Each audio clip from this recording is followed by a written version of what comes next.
Wait Extremely. what did you just say? Waterless washing. Waterless for tires. washing. You keep saying we. Yeah. Who's we? This actually, woo!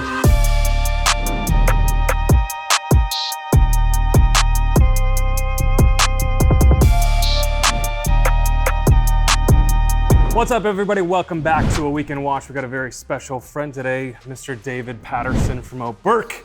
Thanks We're for gonna having wash this BMW M550 here with some Oberk chemicals. I'm so excited, and we got something special, right? Yeah, we got some new stuff that we can play around with. New special surprise Yeah. stuff, so stick around, it's gonna be awesome. So this particular vehicle we have to wash and get ready. We're actually doing a coating on the wheels. They're nasty. Awesome. So it'll be good to use the Oberk wheel cleaner and get them super clean, ready for coating. Definitely. Ready? Yeah, let's do this. So what are we using here? We're gonna use the Oberk wheel cleaner, and there's a two-part system. I love that you have a separated tire cleaner and a separated actual wheel cleaner. Yeah, this would be kind of cool too, because I can kind of talk about all the secret stuff with the tire cleaner. Super secret stuff. But you know, ultimately it's an all-purpose cleaner that we formulated specifically for tires. Yeah. And that's why we call it a tire cleaner. With Oberk, everything's kind of removing the guesswork and streamlining processes so that you get the results that you want. So we targeted it as a wheel cleaner, but it works phenomenal for engine bays, wheel wells, and then actually for like plastic floor mats, kind of like the WeatherTech stuff. It works phenomenal for that too. So there's not a lot out there that I've seen that actually cleans rubber well. I mean, a lot of the all-purpose cleaners, a lot of the degreasers and stuff, you can see the actual browning of the tire come off and everything, and it looks clean. But when I get it into the bay and I pull it in, it doesn't look clean. It's still brown. It's still comes gross. back again, And it, you know, the tire shine doesn't work very well. I agree, and that's the big thing. So you get the good look when you're scrubbing it. It removes the browning, and then it actually gives a nice OEM finish on it. It's really cool for waterless washing too. It's not extremely. What did you just say? Waterless washing. Waterless for tires. washing. Yeah, correct. So you can spray it on the tire and either scrub it or wipe it off with a towel, and you get an awesome OEM looking finish to the tire. Obviously, California and other areas where you can't use water as much, it's a little bit more prevalent. Obviously, you can't do that with the wheel cleaner. Not quite the same, but for tires specifically, easy to spray on, scrub, and then wipe off, and it works really good. It's not super alkaline. For how good it works, you'd think that it's a pretty high pH or an alkaline cleaner, but it runs right about like 9.5, so it's relatively safe unless you let it sit in the sun or dry or neglect a surface or something like that. The only thing that you'd want to be a little bit more careful with is like your raw aluminums and stuff that spot pretty easily. Just making sure it's wet and you don't leave it on there or neglect it where it's going to leave a stain. So you could use this for an all-around wheel cleaner too if you're just going for a basic maintenance. This is a little stronger with the with the what's in here. So it's like an iron removing product. So and that's actually again another kind of a secret thing, which is not really secret, but it's great for wheel cleaning too. The iron removing wheel cleaners are awesome. Obviously, we all use them. They're like the best thing for cleaning really dirty wheels, but you don't necessarily need that every single time. Right. And for one, the cost is higher for those products or those chemicals, so it's cost heavy to use that. And then those wheel cleaners actually brown the tire too, so it's kind of an offset thing. You want to use them because that's what takes away your brake dust, but it can brown your tires too. So this is great for your overall wheel cleaning, great for maintenance wheel cleaning as you need it, and you don't necessarily need that brake dust removal. Let's clean some wheels. Let's do it.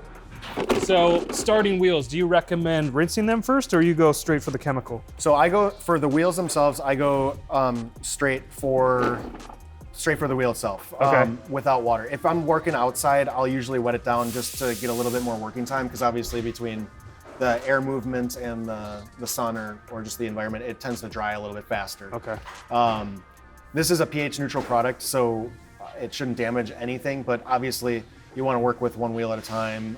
You want to keep it out of the sun. You don't want it to dry on the surface, stuff like that, because that can still cause issues. But this is a little bit different as well. So it's an iron remover similar to the other products you've seen, but it still has a traditional like surfactant package in it where it will clean grime and stuff like that. Some of the iron removers, they work great for the brake dust, but they don't necessarily do well cleaning other things as well. So it's kind of bridging the gap between your old school traditional wheel cleaner and then an iron remover.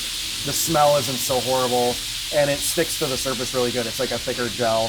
Both these products are gels, which is really nice. Yeah, it's some people like it, some people don't, but for these products specifically, I think Working time and longevity is really nice, just because you get a little bit better cleaning power and don't have to work super fast. So one thing that I want the viewers to know, so I was working with this product this weekend, and I cleaned my wife's car and my car, and I didn't use very much product at all. No, you don't. Like, it went a long way. Like, normally when I'm using some product like this, like, I'm through the bottle halfway. You know, if I'm doing 8 wheels like I did, that'd be the entire bottle. But I still had, I mean, I wasn't even halfway through the bottle, so it little went a long way with this stuff. Yeah, usually, I mean, even if you have bad wheels, you should be able to get, you know, 2 or 3 really, really good cleanings even from a smaller bottle. So we'll start with the wheel. Okay.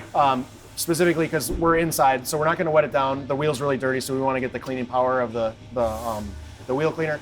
And then once we have that on, which is pH neutral, then we can get a little bit messy with the tire cleaner because it's a little bit alkaline and we don't necessarily have to worry about it. It's not going to damage anything realistically, but you always want to be careful with the chemicals that you're working on. So. Okay, cool.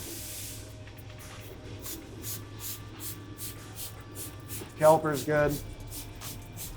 So when we're cleaning, I mean, obviously we want to do the wheels and tires if you're doing engine base first, because it's just the way we roll. All right, so we'll get it good. Foam's really nice, like, you know, like your traditional iron removers aren't going to foam and stuff like that, so it clings. And then we will, it might be a new sprayer. There you go, yeah. Might have to tune it. So this is that thicker product too, and it instantly turns stuff brown. Like I said, it works really good. And as we've continued to work with it, I always hate cleaning like the plastic or WeatherTech mats and stuff like that, because they look nice and then they dry. It's kind of like tires. Right. And then they dry and you're like, oh, it doesn't look that clean. Kind of the same deal. So it works good for that too. What do we got for a tire brush? For the meat, for the rubber here. Okay, cool. I like using mats. So these actually look pretty clean. They're not like. Or you could use this. A lot of people like that'll work too. I think the mitt works better. These ones obviously look pretty clean. You can see from the back one, so it's not like dripping brown like some of the tires you see. But I'm sure once we get it going, it'll bring some stuff off. They might be new tires, actually. Yeah, they look pretty clean, but we'll at least get all the mold stuff off the tire, make it look even better than it is. The inner edge there. Don't want to scratch the nice wheels. Okay, and then we can dive into the wheel itself. So we'll get the face.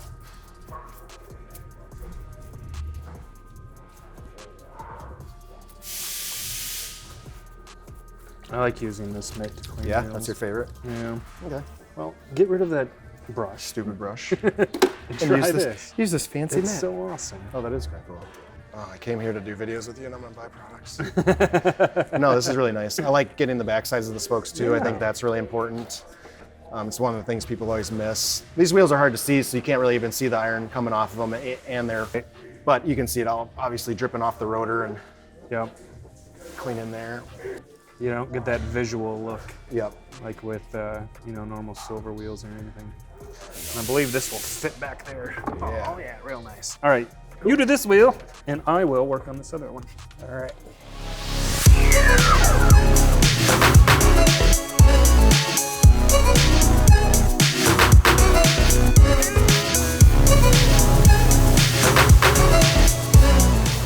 So Oberk was started in 2018. I love the story that, I'd love to hear about the dream and the hustle and yeah, I think part of it was just working and developing products for other brands and really kind of tying it back even earlier to that is just kind of being in love with the car care industry. Originally, when I was going to college, I worked at a tunnel car wash. Yeah. And I really enjoyed doing it, but I made good money doing it too. We got good tips and it was kind of like the entry into it. And I also managed a gas station when I was going to school as well, and we had a touchless car wash. So I knew how profitable they were. I loved cars and racing. I loved keeping cars clean.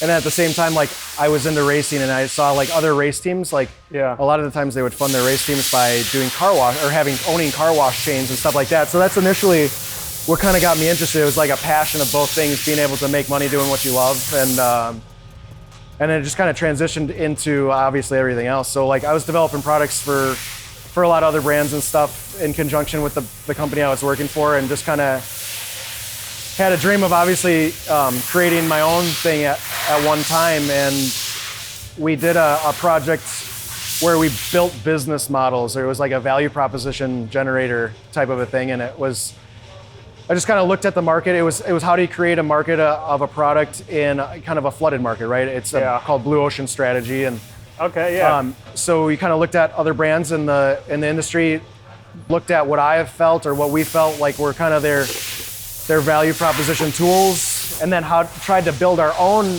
value proposition and business model to differentiate from what was currently on the market, even though it was a flooded market. And that's anything, right? So we kind of looked at it from the standpoint of, a lot of polishing companies, manufacturers and stuff like that, they always start with a few core products, but then continually grow their line, and it becomes increasingly difficult to understand. And that's really where we focused. So it was like, removing the guesswork, and that's kind of our hashtag, is remove the guesswork. So everything we do is as professional grade, or, we shoot for a product that a professional would want to use, but then we try to remove the guesswork and make it applicable and safe or easy to understand and get the results that you want for an enthusiast or, a newer user. When we kind of were like mapping out the business and overall, it was like, well, that's a good idea, but then how do we, outside of product quality, how do we add value to like the professional detailer? It really was like kind of the same thing. It was like, okay, well, how do we use that, remove the guesswork and build that into standard operating procedures or things for detailers to scale their business? And I think a lot of us are really good detailers, but we usually learn business as we go, and standard operating procedures are such a huge part of the success and growth and scaling of a detailing company. So that was just something that we tried to implement and really tie into not only product quality, process, but how does it benefit the people that are buying it?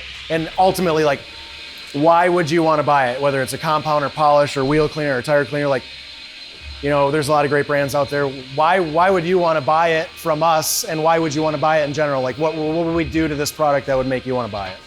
You keep saying we. Yeah. Who's we?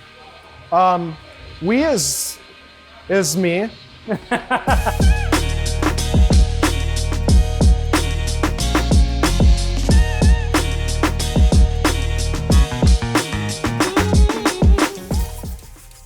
What was the first product that you worked on? Like, what was coming into it? Like, what did you want to do?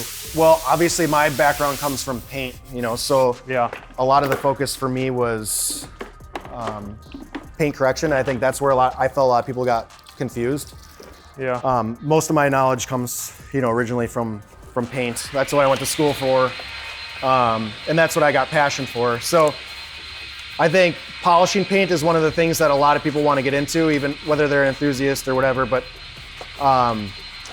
I remember when I started, I was a body shop guy, so I was used to the white, black, blue waffle pads and a rotary polisher. So when I expanded, I already knew how to polish cars, but I bought a bunch of different colored pads and a bunch of different polishes, and I didn't really get the results a lot that I wanted.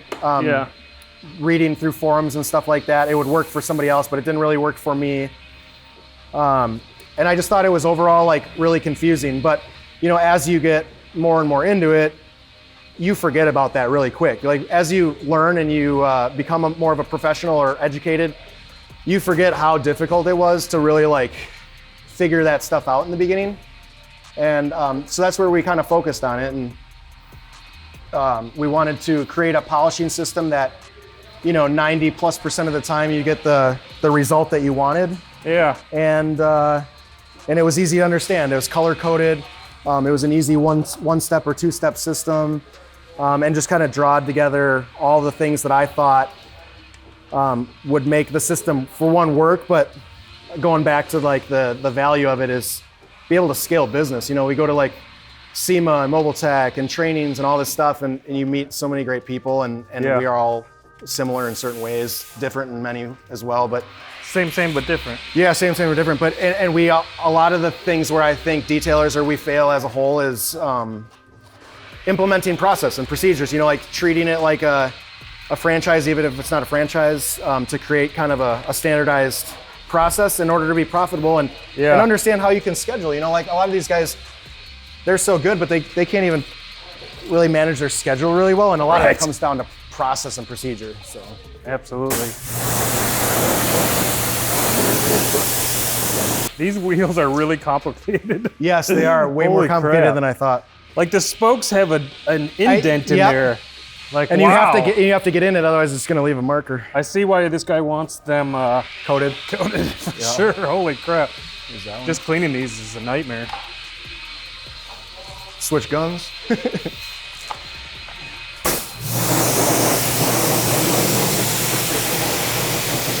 We got some new products. Yeah, so I was actually kind of excited to come here just to share with you kind of the stuff we've been working on, or I've been working on. So you see it, you've seen it first here at Chicago Auto Pros. Yeah. This product's gonna be our rinseless wash and quick detailer, which we don't really need to use on this. Yeah, okay. We're gonna do a full wash process. So this is kind of a neat product. I've always hated rinseless washing, but I'm starting to like it more and more. I'm the same way, and I guess this was a kind of a hard thing to do because we don't have water regulations out here, and I love washing cars with water. So Yeah. this was challenging for me. I had a lot of help with other people that strictly use rinseless washing, just so I can pick inside their brain and see what they look at or what they think is good or bad or indifferent. You know. Well, I started liking it with all of our trips out to California. I'm Yeah. like, this is a no-brainer out here. It just makes it easier, quicker. And I've always liked doing a no-rinse wash on a car that wasn't that dirty because it is so much faster. Yeah. It's so quick. But like most of the cars that we see in the Midwest are covered in bugs, or just covered in salt and covered in dirt. And I really want to rinse it out. You know, like that's how I feel. So I agree with you on that. Yep, different regions.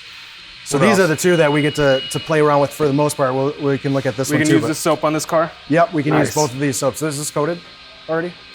I don't I know. know it beat it pretty good. So Yeah, we it might may have be. to take a look at that. Yes, it is coated. Okay. So technically, either one of these products are safe for coated cars. So we're gonna actually use the all-purpose, just because it's a good strip soap. This is gonna be our pH neutral snow foam, your traditional, neutral foam for taking care of treated cars. Traditionally, most companies, yeah, it smells good too. Yeah. Most coating manufacturers recommend like a pH neutral wash, something like that, for the most part. For So just your normal wash, everyday maintenance Yep, stuff. and you don't have to worry about it damaging anything. It's got a good lubricity, which is the main key to pH neutral soaps, is making sure it's lubricated well and that you're able to wash all the grime off. This is something that's really cool, I think. This is our APS, or what we're going to call our all-purpose soap. This is 100% plant-based. It has no odor.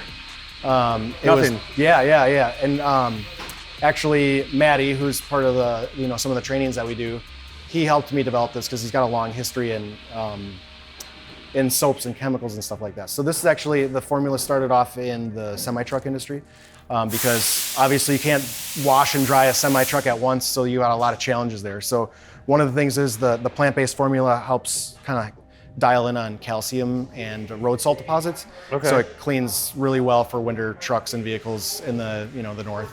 The other part about it is, because it's a truck and you deal with stuff drying on it, if you're like a mobile detailer and you have an RO system, or like an RODI tank, and you're running clean water, ideally you can wash the car, it can dry on the surface, and then you can rinse it off without re-agitating it, which is really cool. Most of the time it'll stain the paint, or and you got to either rewash it or it'll damage the paint. As long as you're using clean water, you don't have dirty water, this product will allow you to dry on the surface and then wash it back off. It's ideally not the process we recommend, but for mobile detailers, for northern detailers, it kind of serves a lot of different purposes, and at the same time, it's plant-based. It's cool.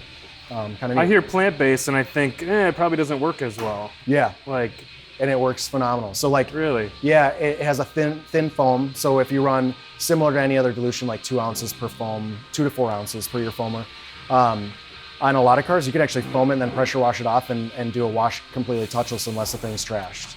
Wow. It's really, really nice. So it's gonna help break down all that Yeah. salt and dirt and road grime and stuff. Everything, yeah. And then the other part, the main reason why we call it all-purpose soap is really it's only got a couple purposes, but it works really good for the lower quarters and for bugs in the front. So if you mix it 50-50 with water and you're using an IK foamer, it works great as a bug remover. And it's similar to like our tire cleaner, where we're really targeting when we want a strong cleaning chemical. We obviously need some power, like an alkaline chemical, so it's a little bit higher pH, but we really try to dial it into the 9.5, where it's safe, it is alkaline, it has good cleaning power, but it's safe, and unless you're negligent, you're not gonna really damage anything. Okay, can we use it in a foam cannon? Yes, we can. All right, let's do that. We got some bugs on here. The car isn't particularly dirty. It's a coated car, so it's rather clean for most of the cars. You know what? That we get in here. Let's try it. The car's relatively clean. Let's try to foam it and then pressure wash it clean and then see how it dries. Nice, love it. All right, let me grab a foamer. What are you thinking, 50-50, or what should I mix it in the foamer? 2 to 4 ounces per foamer. So let's just run, actually I think I bought a little measuring thing. So I went in the middle, I did 3 ounces. Okay. Normally you can do 2. I figure if we're gonna try to do this touchless, then we mix it a little bit stronger. We'll run like 2, obviously get a little bit better foaming. Okay. So it's gonna be like a thin layer of foam that lifts and pulls and drags, So like the goal of it isn't to stick like shaving cream. We really want it to simply pull and draw everything down. Yeah, get everything off the car. Yeah. Cool.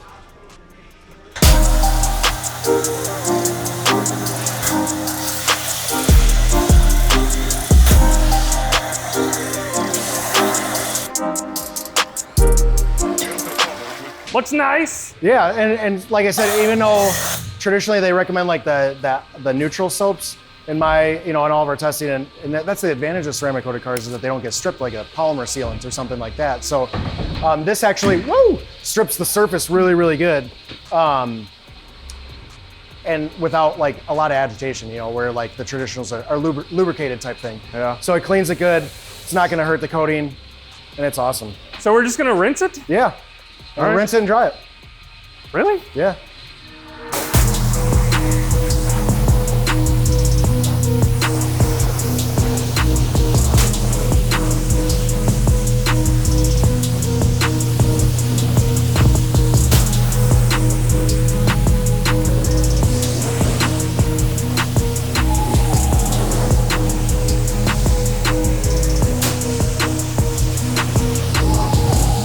So yeah, we didn't even touch it. The bugs are gone. Wow. Clean stuff. Like I said, if you got a really dirty car, you still want to wash it.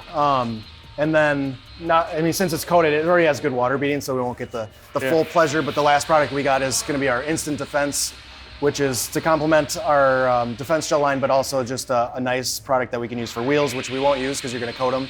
But it's a spray-on, rinse-off silica sealant that works really good. Yeah. You can layer it. I use it for my maintenance washes, and I swear it gets better and better every time. One product that we don't have up here is the Defense Gel. Yeah, yep. Having a little issue sourcing some of the stuff that actually makes Defense Gel so good. Yeah. I mean, so, obviously I'm not a ceramic coating company, like a big company, so I worked with a private chemist to develop that product. And we actually did, develop it, and we're having challenges with the raw materials for that specific silica. Like everybody's having challenges with certain things. It's, silica is similar to silicone, so we've seen huge price increases, but also just lack of availability and people kind of doubling down on what they need for their current products. So we've had challenges with that. It'll be back in stock soon, but this product will kind of complement that. We'll toss it on here, just kind of help as a topper and help us dry it, but it's already beaten. This guy right here? Yeah, but it's already beaten really well. So what is this? So it's a spray on, rinse off. So you just like some of the other products, will spray one panel on and then just rinse it right off. Like I said, we're not going to get the same value out of it as a car that's not coated, but yeah, this one's already coated and everything, but you can use it on a coated car. Yeah. That should be good. Wow, beads great. Yeah. So you think we're all right just to dry it off, huh? Yeah. I mean, you can take a towel and test if you want. Make sure it's not dirty. You No, got a I lighter trust colored you. towel? That's cool. I just never. Yeah. I'm scared. Scared. How about we spray some of this? Yeah, we could do that for Drying with Aid. this, yeah. Drying Aid. That's going to be similar. You got a bottle. We'll do that's a concentrate. So we'll toss. Oh, this is a concentrate. Yeah. You got an extra bottle or no? I'm actually going to grab that mixing bottle. It's like Pepto Bismol. I know. It does look like that. So running a product company, Yeah. there is a lot to do with any a lot, business. yeah. You got to be the marketer. You got to be the planner.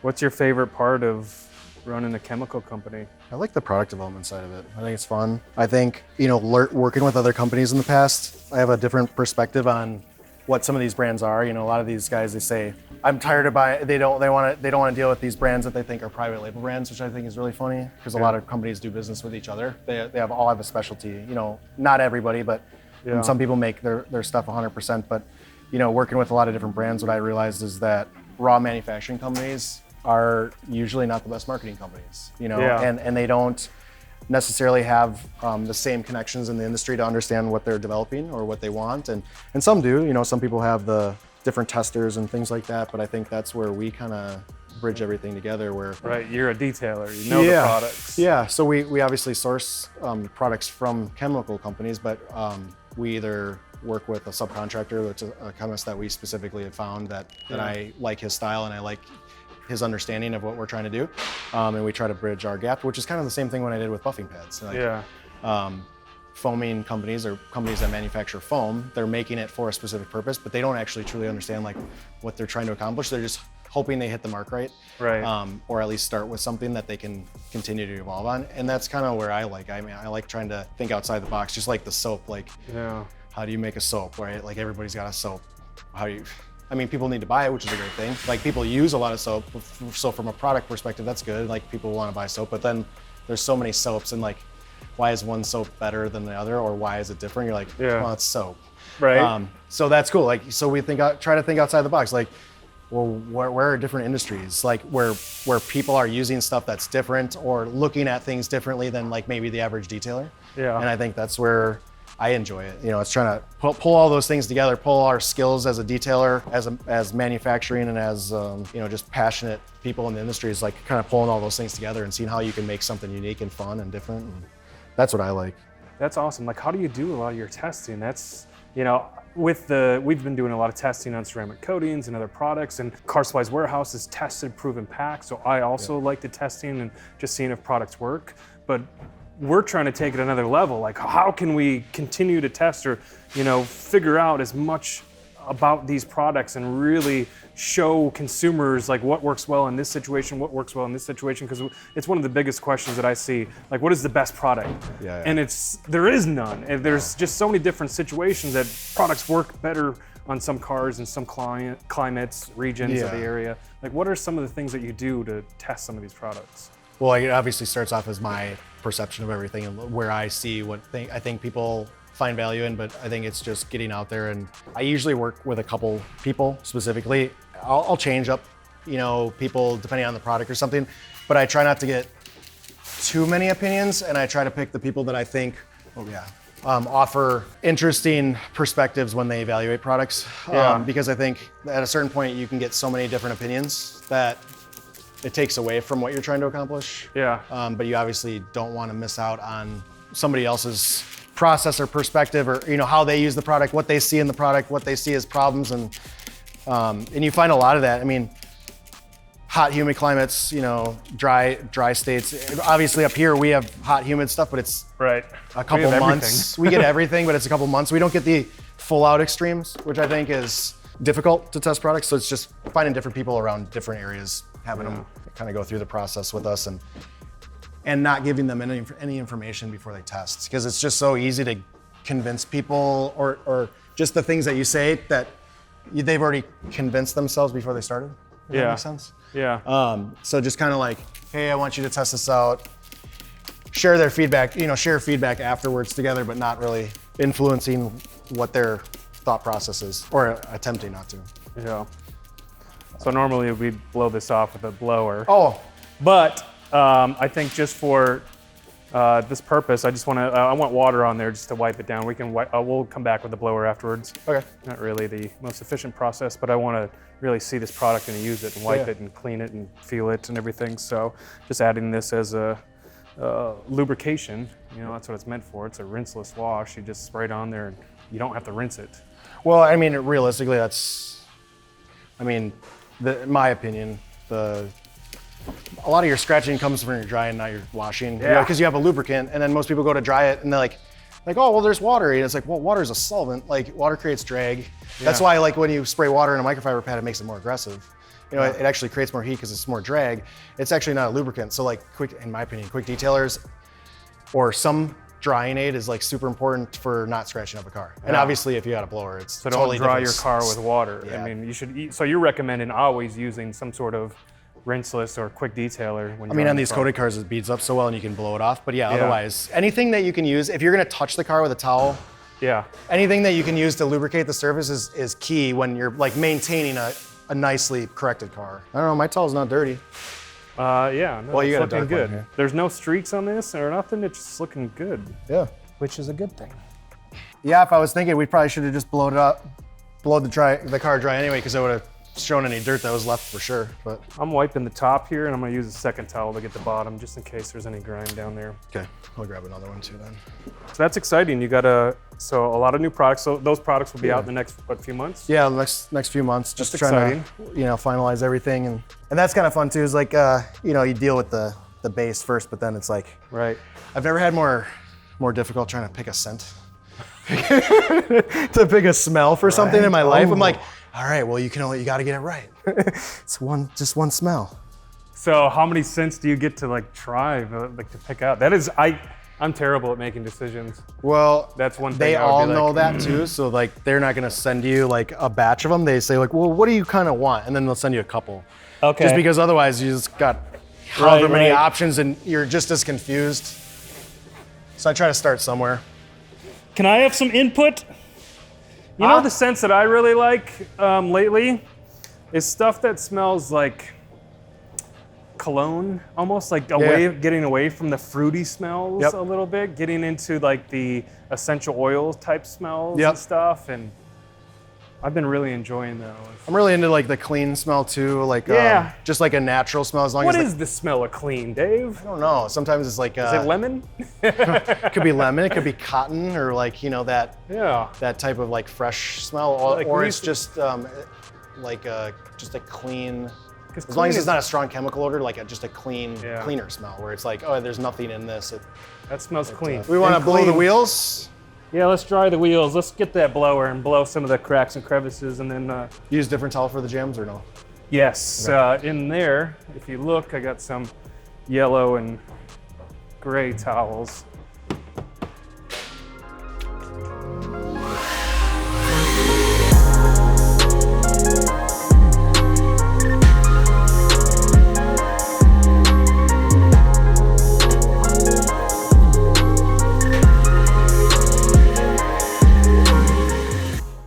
I was hoping that we'd have more products set out for, springtime. That's kind of the hot time, but